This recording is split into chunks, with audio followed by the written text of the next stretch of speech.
nos hemos convocado en este sitio sabiendo de que el Señor está con nosotros. Y hay una cantidad de ángeles que están con nosotros adorando.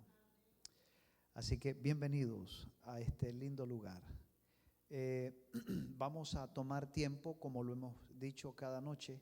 Hay personas aquí que han venido con alguna preocupación, con alguna petición especial.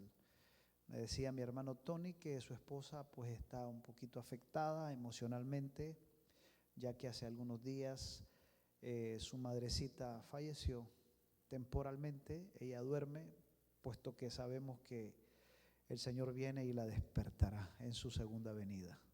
Así que vamos a orar por la esposa de Tony para que el Señor, cual aceite y bálsamo, pueda sanar esas heridas y pueda cicatrizar su corazón. ¿Sí? ¿Cómo se llama? María Andrade, correcto. Vamos a orar. Ok, hermanos queridos, entonces, ¿qué les parece si quieren nos arrodillamos? ¿Está bien? ¿Tienen alguna otra petición especial, además de las que mencioné? ¿Sí? ¿Cómo se llama tu hijo? Carlos. ¿Cómo se llama tu papá? Ramón. Claro que sí. ¿Cómo se llama? Saraí, Andrade, la esposita Teresa, Carlos, Ramón, por Iván. Si se me escapa algún nombre, no se preocupen, los estoy colocando en manos de Dios y Él no escucha nuestras oraciones. Vamos a orar. Querido Dios y bondadoso Padre, te alabamos y te bendecimos en esta noche por darnos el gozo y la alegría de estar en tu presencia. Nos es muy cómodo estar de rodillas delante de ti y nos es motivo de alegría, de regocijo, poder expresarte nuestro amor, nuestro cariño y poder darte a ti el honor y la gloria y la alabanza por los siglos de los siglos. Oramos por nuestra hermanita Teresa, por Andrade, por Ramón, por Carlos, por las nietecitos de nuestra hermana y así por cada uno de nuestros hijos. Muchos hermanos están enfermos, que puedas de forma especial bendecirlos, Padre, y darles el gozo y la alegría de la salud. Especialmente sana y consuela a Teresa, Señor, en su dolencia, en su problema, en su necesidad. Gracias por estar con nosotros en esta noche. Abre nuestra mente y nuestro corazón para continuar aprendiendo acerca de tu lindo amor, ese amor que nos redime, que nos transforma, que nos cambia, ese amor que ha hecho posible que siendo malos y pecadores nosotros hayamos sido perdonados y hayamos sido alcanzados para vida eterna. Ilumina nuestras mentes y nuestros corazones para continuar comprendiendo y estudiando tu linda palabra. Te lo pedimos en el nombre de Jesús. Amén. Pueden sentarse. Muy bien, el tema de hoy lo hemos titulado Un derroche de amor. Hemos estado hablando acerca del amor. Ayer hablamos acerca de que el amor de Dios también anhela nuestra abundancia. Amado, dice el Señor, yo deseo que tú seas prosperado en todas las cosas, que tengas salud, así como prospera tu alma. Y hemos dicho, también dijimos que Dios presenta pautas en la Biblia cómo ustedes y yo podemos participar de la abundancia. ¿Se recuerdan? Número 1, cultivar un pensamiento positivo. Número 2, desarrollar nuestra fe. La fe es una decisión, debemos de aprender a creer en Dios y en sus promesas. Y número 3, debemos de saber usar nuestras palabras, porque las palabras tienen un efecto poderoso sobre nosotros y sobre los demás. Por eso debemos de pedirle a Dios que nos enseñe a hablar con sabiduría, con poder, porque esos 3 elementos, esos 3 fundamentos son clave y son fundamentales, como repito, para que nosotros participemos de la abundancia. Es imposible mantener abundancia si tenemos una mente pesimista, una mente fracasista, y mucho menos si somos incrédulos. No vamos a disfrutar de la prosperidad, de la abundancia que Dios quiere darnos. Y si proferimos nuestra negatividad y nuestra incredulidad con las palabras, pues eso termina de acabarnos en fracaso. Por eso es importante que cultivemos un pensamiento positivo, que desarrollemos nuestra fe y que además de eso aprendamos a proferir palabras bendicientes y no maldicientes. Amén.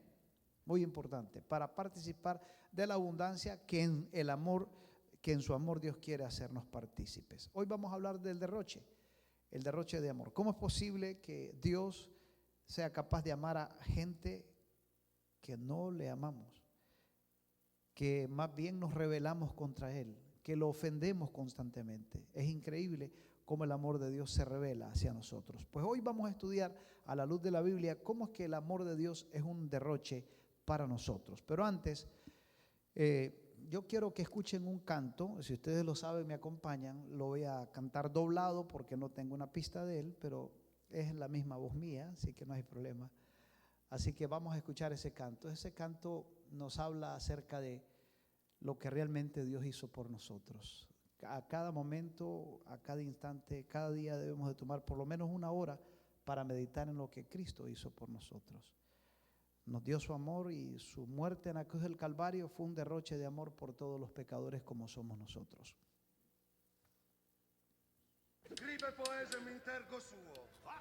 Momento cuando Cristo está siendo azotado, herido y golpeado por nosotros, latigando su cuerpo, lastimando sus espaldas, sus heridas. Traten de imaginarse ese cuadro, esa escena. Yo estuve allí, contemplé aquella escena cruel. Él estaba en un madero clavado, muriendo en la cruenta cruz.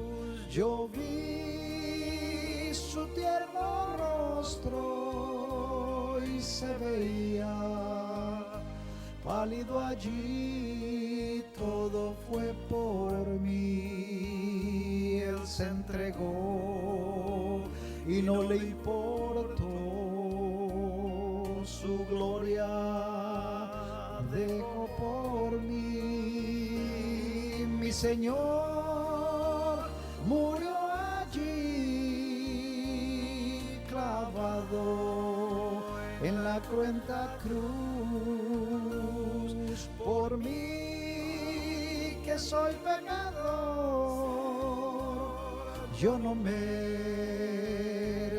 el perdón y todo fue por mí.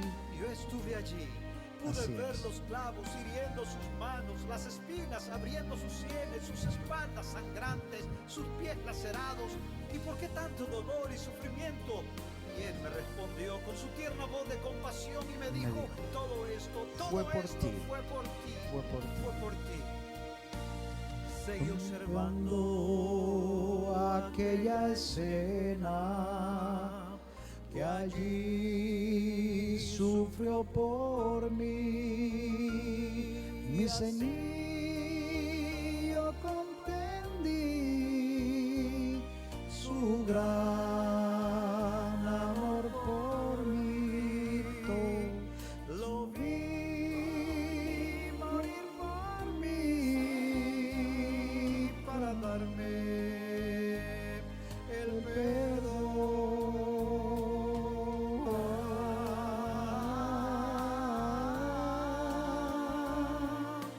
El perdón.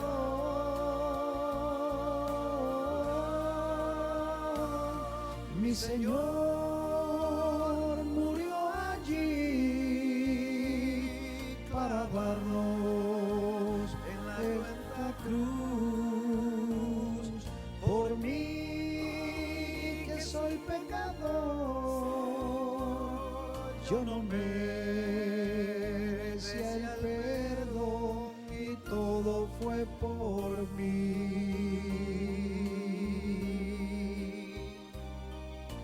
Todo, todo, todo fue por mí.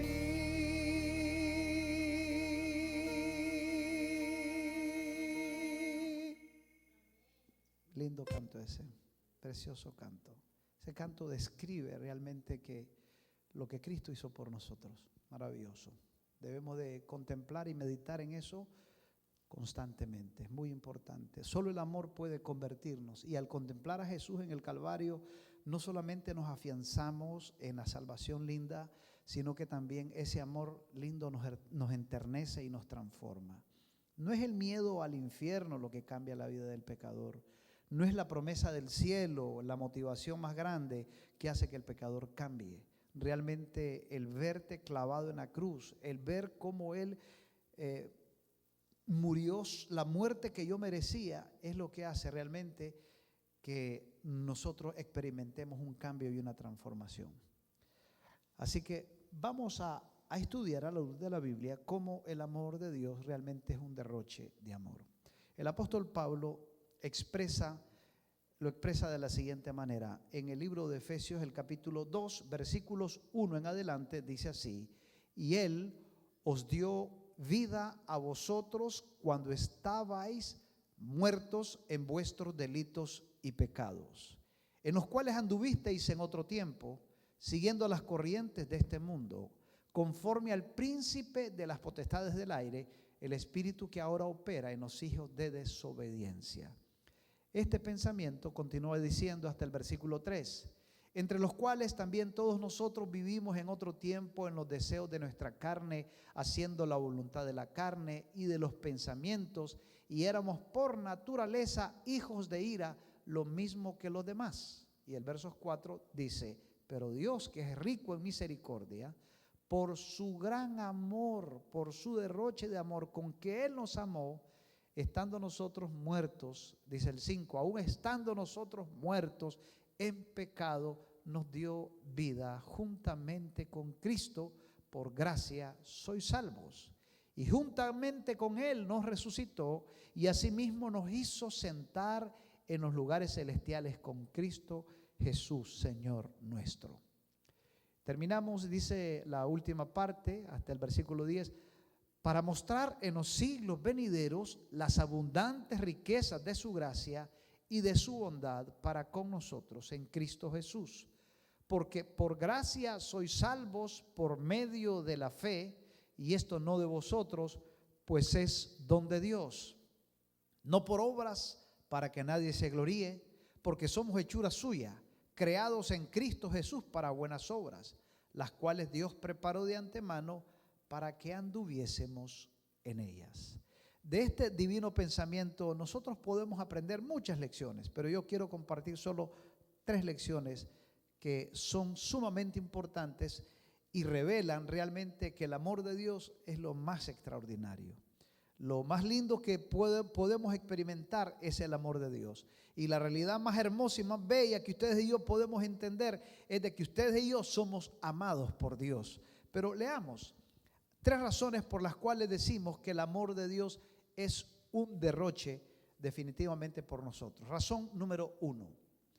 El versículo declara, voy a hacer un repasito del primer versículo, dice: y Él os dio vida a vosotros cuando estabais muertos en delitos y pecados. Noten qué interesante. Este pasaje está presentando las circunstancias, las condiciones en las que nosotros nos encontrábamos cuando Dios decidió salvarnos. Dios no te salva porque tú le pides. Dios no te salva porque tú lo buscas. Dios no te da porque tú lo necesitas. Realmente dice el pasaje que Él nos dio vida cuando estábamos muertos en delitos y pecados. La pregunta es: ¿puede un muerto hacer algo por sí mismo? Es imposible que nosotros hagamos algo por nosotros mismos. Una persona que está muerta, como dice Eclesiastés, ya no siente, ya no piensa, ya no tiene recuerdos, toda su memoria fue puesta en olvido. Entonces, esa descripción que hace la Biblia de un muerto es la que Pablo está ilustrando para presentarnos que nuestra condición era irremediable, era imposible que por nuestras propias cuentas, por nuestras propias decisiones, por nuestra propia voluntad pudiésemos nosotros hacer algo por nuestra salvación. Entonces Pablo dice que nosotros, cuando estábamos muertos, es decir, en una condición totalmente inútil, fue cuando Dios decidió salvarnos. Dios no te salva cuando tú decides venir a Él, cuando tú le pides, cuando tú le pides perdón, cuando tú te bautizas. No, Dios no te dio la salvación en esas circunstancias. Dios te dio la salvación cuando tu condición era de muerte y de pecado. Y tú no la pediste, tú no la buscaste. Sin embargo, Dios te dio la salvación. Entonces podemos decir, y es por eso que Dios realmente es un derroche de amor, porque Dios salva a la gente que no le pide. Dios salva a los individuos simplemente porque realmente estábamos muertos, estábamos condenados, estábamos perdidos. Y entonces ese texto está destacando que estando en esa condición, Dios decide darnos vida. Ahora bien, hay algo más importante. Dice, ¿y cuál era la condición cuando nosotros estábamos muertos en delitos y pecados? Y entonces dice aquí, entonces el argumento es que aún estando muertos en delitos y pecados, Él nos salvó. En la condición más inútil, en la condición más tétrica, en la condición más deplorable del ser humano, Dios decide salvarlo. Alabado sea su nombre por eso. La segunda razón por la cual decimos que el amor de Dios es un derroche, dice el versículo 2 del mismo capítulo 2. En ellos ustedes anduvieron en otro tiempo siguiendo las corrientes de este mundo, conforme al príncipe de las potestades del aire, el espíritu que ahora opera en los hijos de desobediencia. Este pasaje está diciendo que no solamente estábamos muertos en delitos y pecados, sino que también andábamos conforme al príncipe de las potestades del aire, el espíritu que opera en los hijos de desobediencia. El diablo, Satanás, como también se le conoce, la serpiente antigua. Como dice Pedro hablando del diablo, el diablo no es una figura mitológica, hermano. El diablo no es el producto de la simple imaginación humana. El diablo es un ser, un espíritu que vive, que opera, como dice, en los hijos de desobediencia. Es un ser que está tentando, está motivándote al mal constantemente. O sea, Él es real, Él existe, Él no es fantasía, no es fábula, no es mitología, es realidad. Jesús hablando de Él dice, viene el Dios de este mundo y nada tiene que ver en mí. Apártate de mí, Satanás, dijo muchas veces Jesús. Escrito está, al Señor tu Dios adorarás y a Él solo servirás. Jesús dialogó y discutió con Él. Muchas veces lo reprendió de los cuerpos que tenía apresados, manipulados, esclavizados. Los sacó de los cuerpos. Así que el diablo, no crean que es una mitología, es una realidad. Pedro dice que nosotros debemos de andar, debemos de velar y orar, porque el diablo anda cual un león rugiente buscando a quien devorar. Entonces noten bien la condición en la que estábamos nosotros, o estamos muertos en delitos y pecados, y dos, con un ser que en este mundo es el Dios de este mundo, que está manipulando, motivando y operando a los hijos, en los hijos de desobediencia. La pregunta es, ¿cuántos hemos sido desobedientes alguna vez en este mundo? ¿Nunca? ¿Cuántos hemos sido desobedientes? ¿Quién operó y opera en nuestras desobediencias? El diablo, eso dice el texto. Entonces dice que nosotros no solamente estábamos o estamos muertos en delitos y pecados, porque la paga del pecado, ¿qué es? Muerte. En segundo lugar, además de estar muertos, el diablo por encima de eso está operando para que nosotros nos mantengamos en desobediencia. En esa condición, ¿puede alguien salvarse? Muerto ya en delito y pecado. Y por otro lado, el diablo que está ahí jineteándolo a uno y moviéndolo, motivándolo para la desobediencia y para el mal. Es imposible. Las condiciones que nosotros tenemos totalmente son desventajosas para merecer el cielo, para merecer la salvación. Es imposible que en esa condición nosotros podamos participar de la salvación. Sin embargo, miren lo que dice el pasaje bíblico, que estando nosotros así en esa condición, Dios decide salvarnos. Aún viviendo bajo la influencia del diablo, ¿qué decidió Dios? Decidió salvarnos. Aunque viéndonos muertos ya, condenados, decide salvarnos. Y por encima de eso, aun cuando vivimos bajo la influencia del diablo, Dios decide salvarnos. No es un derroche de amor eso. Es que es ilógico. Es algo que no se puede entender. Y miren lo que el apóstol Pablo sigue diciendo en este pensamiento. La razón número 3 por la cual el amor de Dios es un derroche. Dice el versículo 3, entre ellos nosotros también vivimos en otro tiempo al impulso de los deseos de nuestra carne, haciendo la voluntad de la carne y de los pensamientos, y éramos por naturalezas hijos de ira, al igual que los demás. O sea, el tercer estado, la tercera condición deplorable que los seres humanos tenemos es que además de estar muertos en delitos y pecados, además de estar viviendo bajo la influencia de ese ser que gobierna este mundo, en tercer lugar estamos bajo la influencia y el gobierno de nuestras propias debilidades, viviendo bajo el gobierno de nuestros propios malos pensamientos. O sea, nuestra condición es desesperante.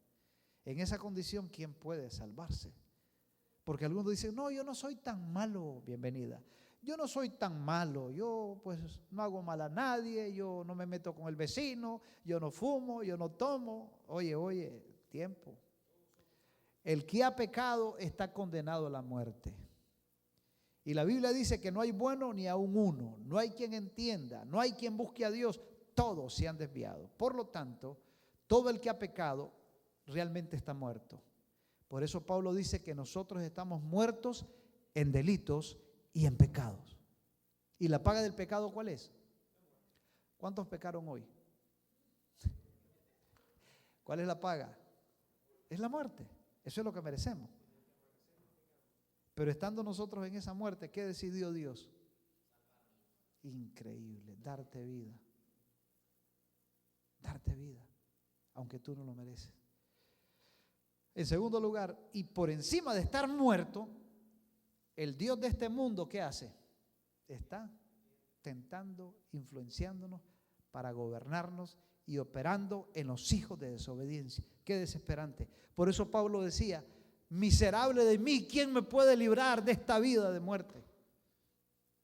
Y él exclama y dice, pero gracias doy a Dios por Jesucristo, Señor nuestro. Es la salida, la única salida que tenemos es Cristo. Nosotros estamos out.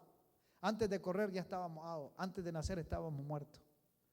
Eso es lo que Pablo está diciendo. En tercer lugar, supongamos que usted logra escapar del poder de la muerte, o sea, el poder del pecado, que es la muerte. Supongamos que usted puede escapar del poder del diablo, que son sus tentaciones arrogantes e influenciadoras en este mundo, que nos hace y nos opera y hace que andemos en desobediencia. Supongamos que logra escapar de esas dos primeras, que es imposible. Entonces dice que el otro grave y terrible problema que nosotros vivimos y experimentamos es que en nosotros hay una naturaleza, impulso, deseo de la carne, pensamientos de desobediencia y pensamientos de mal, hijos de ira, al igual que todas las personas. O sea, lo que está diciendo Pablo aquí, que la tercera condición deplorable del ser humano es que además de estar muerto en delitos y pecados, además de estar gobernados y bajo la influencia del diablo, tenemos una naturaleza. Ya esa no es culpa del diablo. Ahí no culpemos al diablo. Es que tú y yo tenemos una naturaleza. Es que tú y yo, después que el pecado entró a este mundo, nos convertimos en una fábrica de pecado. Exactamente. O sea, el grave problema, el tercero y el grave problema es que queriendo yo y sabiendo que existe lo bueno y queriendo hacer lo bueno que quiero hacer no lo hago y lo malo que no quiero, muchas veces hago. Entonces, Pablo está diciendo ahí que la tercera condición deplorable, totalmente debilitada, inútil que tenemos es que nuestra naturaleza está lisiada. Estamos inclinados más al mal que al bien. Miren qué interesante, para poder desarrollar una buena carrera y hacer el bien a alguien, para sanar a una persona, para operar, ¿verdad? Hacer como los médicos, para hacer un bien a las personas. ¿Cuánto tiempo estudia un médico para convertirse en un excelente médico? Por lo menos, ¿verdad? Y más las especialidades, ¿verdad? 7 años la dice. 7. Luego viene una especialidad. Y luego el continuo estudio. O sea, para poder ser un médico y hacer bien a una persona hay que estudiar muchísimo. Cuesta. Miren el médico cuándo hace para curar una herida, un golpe, pero la pregunta es, ¿cuánto estudia un hombre para pegarle un golpe a otro? ¿Cuánto estudia una persona para pegarle un tiro o un machetazo a otro? Un ratito. Se nos hace más fácil el mal que el bien. Lamentablemente la naturaleza humana es esa. Ustedes y yo tenemos una naturaleza lisiada. Ahora, en esa condición, ¿quién puede salvarse? Por ustedes y yo, realmente ustedes por mí no darían ni un peso, como decimos en Nicaragua. Ustedes y yo no valemos nada en esa condición. Estamos muertos en delitos y pecados. Estamos gobernados por el diablo y por encima de eso tenemos una naturaleza viciada, lisiada, inclinada al mal, que no cambia. ¿Cómo usted y yo podemos ser salvos entonces en esa condición? Es lo que responde Pablo en el versículo 4 y miren lo que dice, la tercera condición dice, porque aunque viviendo en esos deseos y los impulsos de la carne, en esa condición Dios, pese a eso, decidió salvarnos. Realmente la vida y la salvación es un completo regalo de Dios. No hay manera de decir que ustedes y yo realmente merecemos o nos ganamos la salvación. Es un completo regalo para ustedes y para mí. Es imposible definitivamente que seamos salvos. Ahora, voy a ir al último versículo con el cual quiero concluir, que lo tenemos al principio de la exposición. Vean este pasaje bíblico, Efesios 2:4. Noten que leímos 3 versículos de Efesios 2. 1, muertos en delitos y pecados. 2, bajo el gobierno del diablo. 3, bajo el poder de nuestra propia naturaleza pecaminosa. 3 poderes encima de nosotros. El poder del pecado, el poder del diablo y el poder de nuestras propias debilidades. Estamos acabados así. No hay forma en que ustedes y yo resolvamos el problema del pecado, de la muerte, de la condenación. ¿Cómo es posible que Dios va a hacer algo con gente que tenemos ese grave problema como ustedes y yo y como lo menciona Pablo? Entonces el versículo 4, él resalta y el 5 y dice así, ¿cómo es que Dios hace para salvar a gente tan emproblemada como estamos ustedes y yo? Muertos en delitos y pecados, vuelvo a repetir, gobernados por el diablo y ¿qué más? Y gobernados por nuestra propia débil y corrupta naturaleza. Esa es la verdad. Entonces el 4 y el 5 dice Pablo, pero, ahí está la buena nueva, aunque esa es tu condición, pero Dios, que es rico ¿en qué? En misericordia, es un derroche de amor. Por su gran amor con que nos amó, lo único que justifica tu perdón y tu salvación es su amor. No es la gran necesidad que tienes. No. Tú y yo podemos ser grandes necesitados, pero si no nos ama Dios, no se resuelve el problema. Realmente lo que apasiona y lo que hace que Dios haga, pero cosas extraordinarias contigo, es porque te ama. Porque te ama de forma extraordinaria. Si hay gente amada por Dios, somos nosotros. Cosas lindas que Dios tiene son los seres humanos, los ama. Y dice, por cuanto Él nos amó, entonces dice, aún, el 5 ya nos recuerda lo que estudiamos anteriormente, aún estando nosotros, como dice, muertos en pecado, gobernados por el diablo, gobernados por nuestra propia naturaleza. ¿Qué hizo Dios? Aún estando así, ¿cómo dice? Nos dio vida juntamente con Cristo. Y luego dice entonces, por eso es que la salvación es gratuita. Porque usted no se la puede ganar. Usted no la puede resolver. Usted no puede comprarlo. Usted no tiene mérito. Usted no tiene capacidad. Ustedes y yo somos inútiles.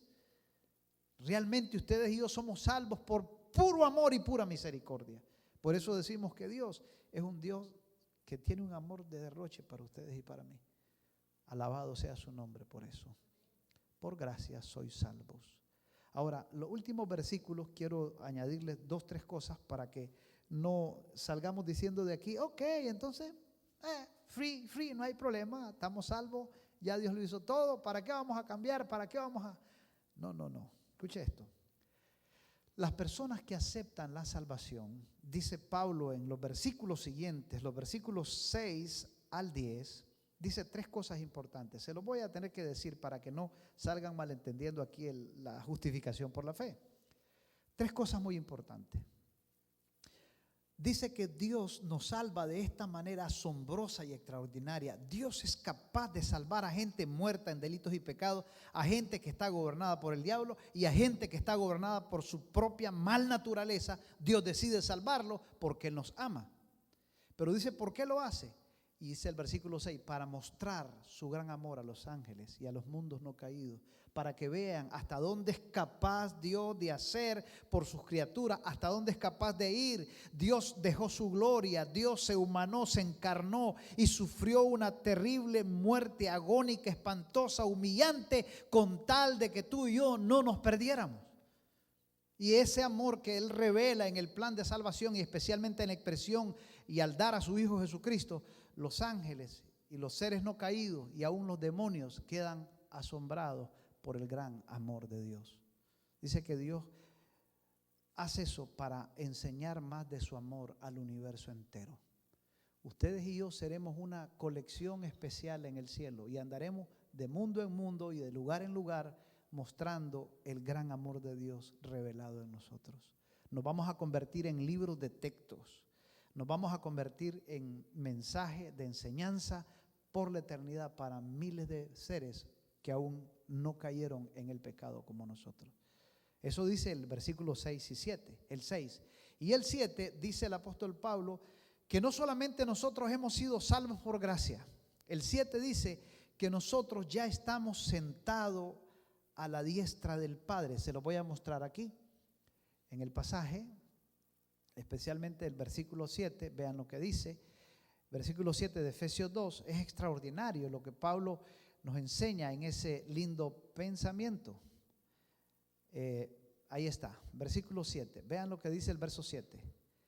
Dios nos salvó de esta manera asombrosa para mostrar en los siglos venideros, ¿qué cosa? Las abundantes riquezas de su gracia en su bondad para con nosotros en Cristo. Entonces el versículo 7 dice que Dios nos salvó de esta manera para didácticamente enseñar al universo entero cómo procede su amor con los que erran, con los que se equivocan, con los que fracasan, cómo Dios trata a los pecadores y cómo Dios es capaz de hacer por sus criaturas. Entonces dice que lo hizo para mostrar y enseñar al universo su gran amor. Por eso el centro de atención para los ángeles y para el universo somos nosotros. Lo que Dios hizo por nosotros en la cruz del Calvario es magistral, es extraordinario, es inmensurable, es incomprensible. Será un tema de eterna meditación y de eterna enseñanza para todos los seres no caídos. Y va a ser una cura permanente contra el pecado. Nunca más se va a levantar el pecado porque la muerte, el acto de que Cristo diera su amor y lo mostrara como lo hizo, dice que eso va a dejar totalmente curado al universo entero y a los ángeles. Cristo no solo murió por nosotros, sino para prevenir el fracaso de otros seres que no han caído. Es extraordinario. Él murió por el universo entero. Por el universo entero. Fue redimido por la muerte de Cristo en el Calvario. Un tema de enseñanza eterna para los mundos no caídos. Por todas las edades.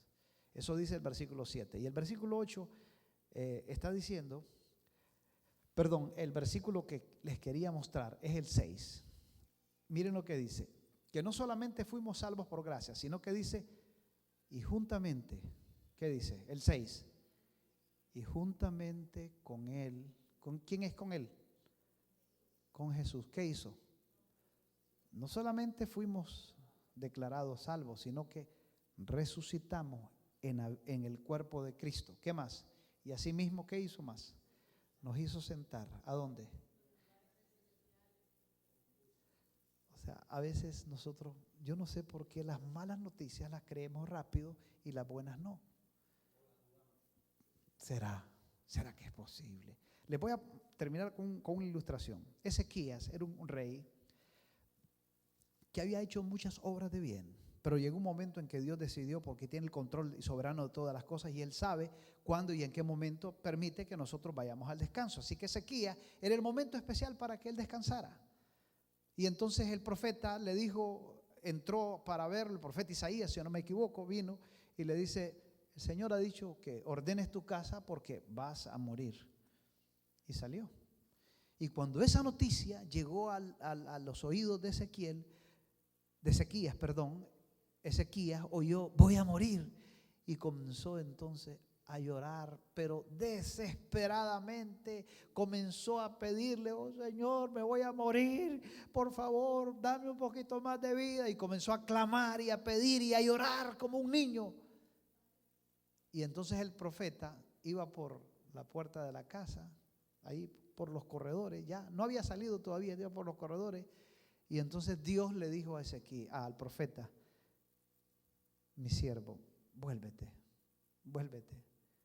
Me duele, me enternece, me ha tocado el corazón de Ezequías, cómo llora como un niño. Dile que no va a morir. Y entonces él se devolvió. Primero le dijo que iba a morir. Y ahora la noticia era, no vas a morir. Así que entonces viene y le lleva la noticia a Ezequías. Le dice, no te preocupes, ya no llores, ya no estés desconsolado. Dice Dios que va a darte otros 15 añitos de vida. No vas a morir. ¿Cómo? Si me había dicho que iba a morir, ya no vas a morir, sí. ¿Cómo? ¿Cómo es posible? No lo creo. Que me dio una señal. La pregunta es, ¿él pidió señal para creer que iba a morir? No. Lo malo, ¿cómo lo creyó? De abierta, de una vez dijo, voy a morir, y se echó a llorar. Pero ahora que le dice, no vas a morir, vas a vivir. ¿Qué dijo él? No, es difícil, no. Yo creo que no, ya voy a morir. Pero ¿cómo si Dios te está diciendo que vas a vivir? No, entonces dice, no, que me dé una señal. ¿Qué señal quieres pedir? Que el sol se retroceda y así voy a creer que Él me va a salvar. En esa experiencia se ilustra lo que Dios ha hecho con nosotros. El pecado nos ha matado, pero Dios ha dicho, ya no van a morir. Yo decidí cargar la muerte tuya y la condena tuya, yo la viví y tú vas a vivir. Ya no te vas a perder. ¿Y qué decimos los seres humanos? No, pues, quién sabe, yo no me salvo, ni que me coma toda la Biblia, ni que viva en iglesia, porque pensamos y estribamos las cosas como que Dios, o como que la vida y la salvación se consigue haciendo o dejando de hacer cosas. Y siempre estamos pensando que tenemos que hacer algo y que es difícil. Es más, si yo les pregunto, si Cristo viene ahora mismo, séanme franco, o si mueren ahora mismo, ¿qué creen que pasaría con ustedes? ¿Se salvarían o se perderían? ¿O creen que, o no saben qué pasaría? ¿O se lo dejan a Dios a ver qué pasaría? Algunos no lo dicen, pero hay tantas dudas y tan... Déjenme decirles que las buenas noticias, lamentablemente los seres humanos no las creemos. Los seres humanos, ahí andan personas vagabundeando ahí andan metidos en los vicios, perdidos en las adicciones. Y las personas andan por ahí, ¿saben qué? Ya Dios dio un decreto de vida para ellos. Pero si usted va y le dice, Dios te ama y te ha perdonado y te ha salvado, no lo creen, no lo aceptan. El diablo se ha encargado de nublar la mente del ser humano y nos ha metido un mente de fracasismo, de muerte, de condena, que no hay esperanza ya para nosotros. No hay forma en que tú te salves. Y entonces el diablo inventó, dentro de la misma religión, ha inventado lo que nosotros llamamos el legalismo, los religiosos. Y creen que por hacer cosas, o que Dios tenemos que ganarlo, o que lo que yo soy y lo que hago, eso debe realmente yo tengo que ganarme la salvación.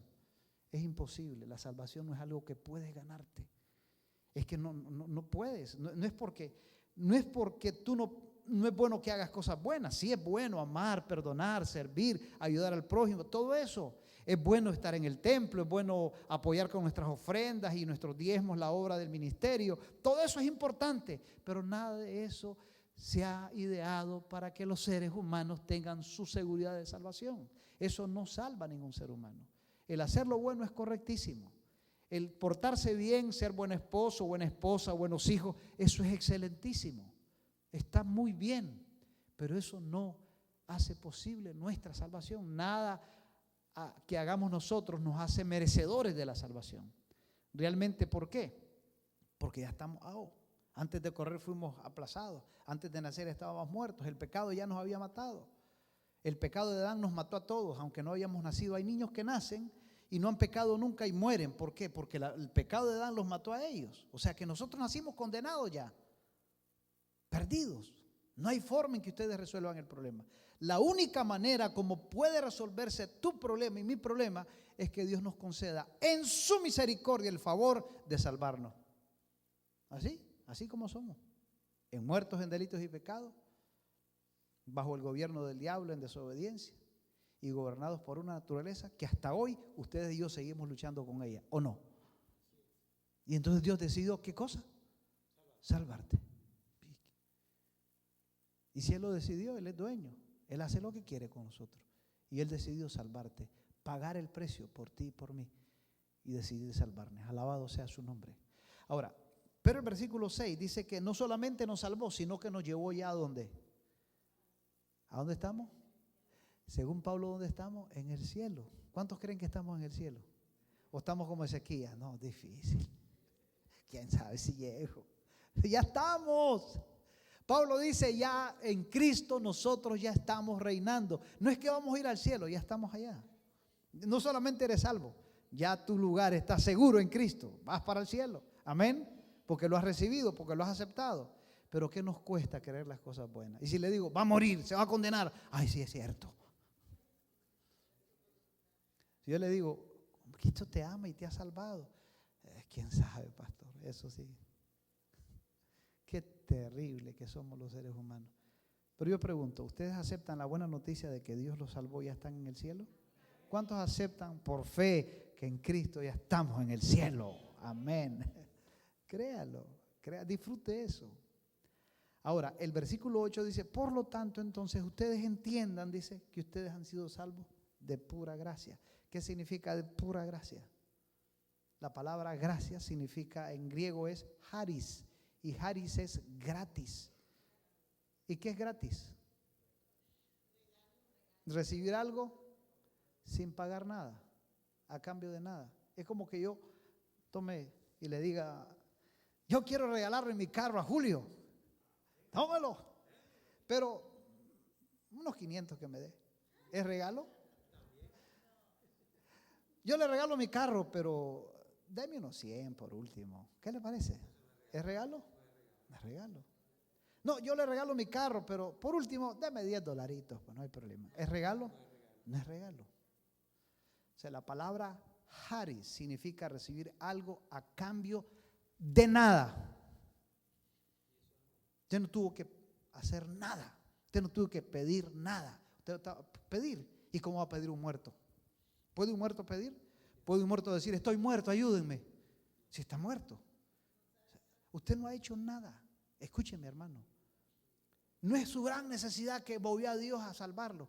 Es su gran amor, su derroche de amor que hizo porque usted es una persona linda, especial, amada por Dios. Y entonces Dios fue capaz de hacer cosas, pero sobrenaturales, para hacer posible que usted y yo estemos con Él en el cielo.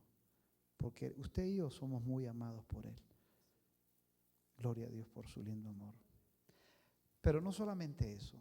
Dice el 8, por gracia ustedes han sido salvos entonces. Ahora, no por obras, para que nadie se gloríe. No anden elevando su ego porque ya son salvos, que ya son mejores que los demás. No. A nadie llamen común o inmundo. No se presten para andar juzgando a los demás, para andar señalando a los demás, para andar condenando a los demás. Saben que las personas que entienden el amor de Dios y la gracia de Cristo son amistosas, son amigables. No andan señalando ahí, condenando a todo el mundo, no. Son personas que aman a Dios y son tan tiernas y tan lindas como Jesús. Son mansos y humildes. Saben que la mansedumbre, la humildad, tiene un fruto que es la mansedumbre. La humildad significa que la humildad no ofende. La humildad es mansa porque no ofende. Sabe resistir ataques, sabe perdonar, pero no sabe atacar a los demás. Eso se llama mansedumbre. Y la persona que es humilde, que tiene a Cristo, es mansa, no es violenta. Pero la gente que no tiene y no ha entendido la gracia y el amor de Dios es orgulloso. Y el orgulloso cree ganarse la salvación por obra. Ahí está como el fariseo. Ahí está pensando y viendo que él es mejor y condenando a otros y apuntando a otros. Ese es un fariseo, ese es un legalista lleno de ego. Yo no soy como los demás. Y ese orgullo, ¿saben cuál es el fruto del orgullo? La violencia verbal, la violencia física.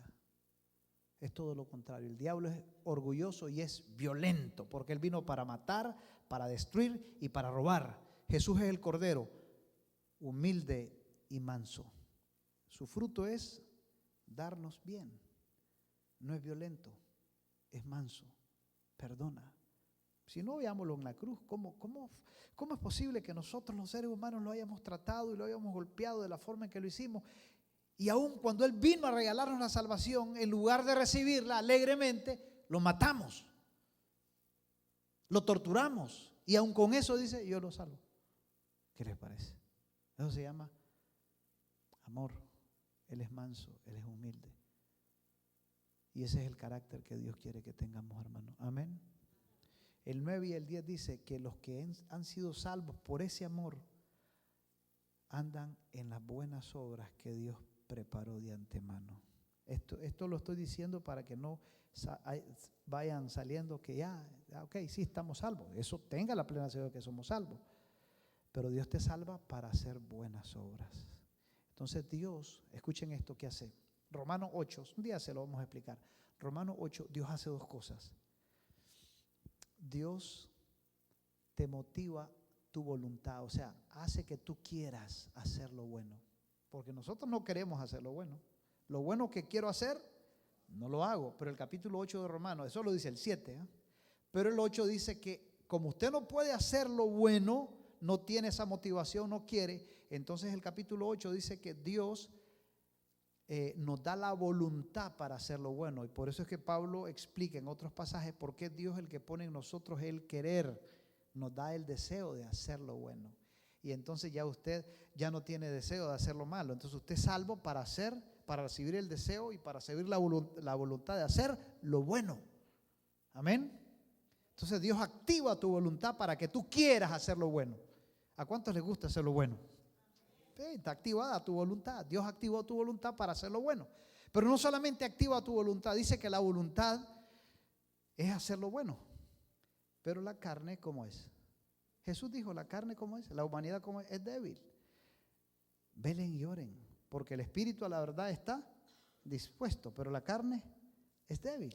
Entonces el capítulo 8 de Romanos dice que Dios no solamente activa tu voluntad, sino que Dios energiza, reaviva tu cuerpo, no solamente para que quieras, sino para que hagas lo bueno. Escucha eso. ¿Saben qué? Yo venía súper cansado. Ahora que venía, casi venía durmiéndome. Yo, Señor, ¿cómo voy a hablar de tu palabra? Estoy muerto. Salí a las 4 de la mañana, me acosté un poquito anoche, salía tarde del trabajo, manejé todo desde allá de Prócer a 2 horas y restito para acá, 2:20. Señor, dame tu linda promesa de Romanos 8. Mi cuerpo, yo quiero hacerlo, pero mi cuerpo se resiste. Reaviva mi cuerpo. Dame lo que yo no tengo, Padre. No había entrado al templo cuando sentí una energía en mi cuerpo extraordinaria. Es que Dios no solamente te da la voluntad, te da el poder para hacer lo correcto.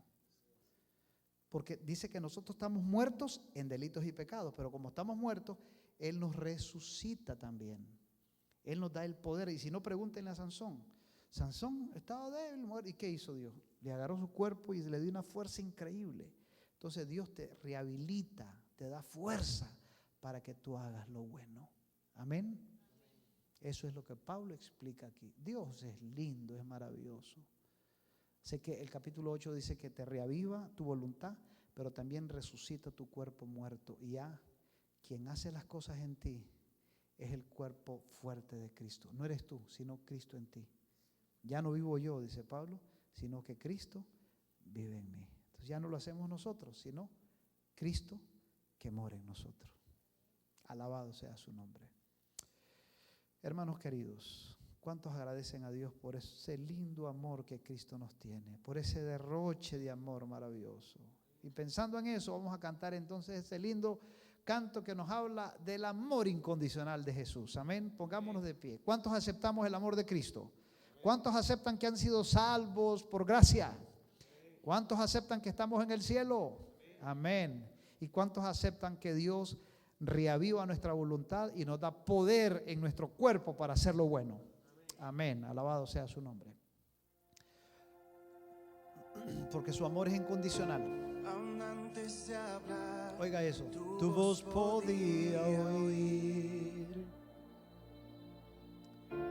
Has sido tan bueno para mí. Antes de respirar, soplaste tu aliento en mí. Has sido tan bueno para mí. Ese canto expresa exactamente lo que la Biblia dice.